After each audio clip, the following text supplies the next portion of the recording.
আসসালামু আলাইকুম, আমি ডাক্তার মোহাম্মদ জিল্লুর রহমান খান। আমি একজন সাইকিয়াট্রিস্ট, বর্তমানে শহীদ সৈয়দ মেডিকেল কলেজে সহযোগী অধ্যাপক ও বিভাগীয় প্রধান হিসেবে কর্মরত আছি। ডিজিটাল ডিভাইস অ্যাডিকশন বর্তমান সময়ে শিশু কিশোরদের অন্যতম একটি মানসিক স্বাস্থ্য সমস্যা। ইদানিং আমরা লক্ষ্য করছি যে আমাদের যারা শিশু কিশোর তাদের একটা বড় অংশ কিন্তু তার স্কুল বা অন্যান্য কাজের পরে কিন্তু বাসায় যে সমস্যাটা থাকছে তার বড় অংশে কিন্তু mobile, gadget, internet, even pornography এরকম এবং আরেকটা হচ্ছে ভিডিও গেম, এগুলো কিন্তু তারা অনেক বেশি ব্যবহার করছে এবং এই বেশি ব্যবহারের ফলে একটা পর্যায়ে কিন্তু তাদের মধ্যে এই ব্যাপারটাতে অ্যাডিকশন বা আসক্তি তৈরি হয়ে যায়। আসক্তি হওয়ার ফলে যে প্রবলেমটি হয় সেটা হচ্ছে তার পড়াশোনায় মনোযোগ চলে যায়, সে ক্লান্ত হয়ে পড়ে এবং বেশি রাত জেগে এই ডিজিটাল ডিভাইস ব্যবহার করার কারণে তার ক্লাসে যেতে দেরি হয়, ক্লাসে অনুপস্থিত থাকে, পড়াশোনার মান কমে যায় এবং স্কুলের শিক্ষক দ্বারা তাদের বিভিন্ন ধরনের অভিযোগ আসতে থাকে। এবং সবচেয়ে যেটা গুরুত্বপূর্ণ, এই অতিরিক্ত মোবাইল ব্যবহারের কারণে কিন্তু তার পরিবারের সাথে, তার বাবা মার সাথে প্রায় এটা নিয়ে ঝগড়া হয় এবং একটা পর্যায়ে কিন্তু সেটা সীমা লঙ্ঘন বা সীমা অতিক্রম করে যায়। এবং এর সাথে দীর্ঘমেয়াদী এই বিষয়টি ব্যবহার করার কারণে কিন্তু তার মধ্যে বিষণ্ণতা, উদ্বেগজনিত মানসিক রোগ, এছাড়া আমরা বলি অবসেশন বা সূচিবায়ুর সমস্যা, এগুলো হতে পারে এবং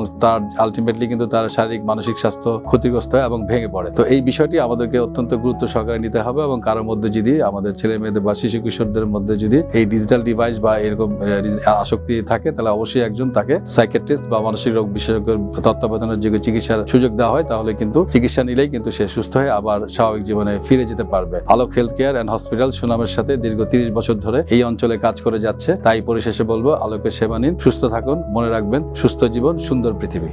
সুস্থ জীবন সুন্দর পৃথিবী।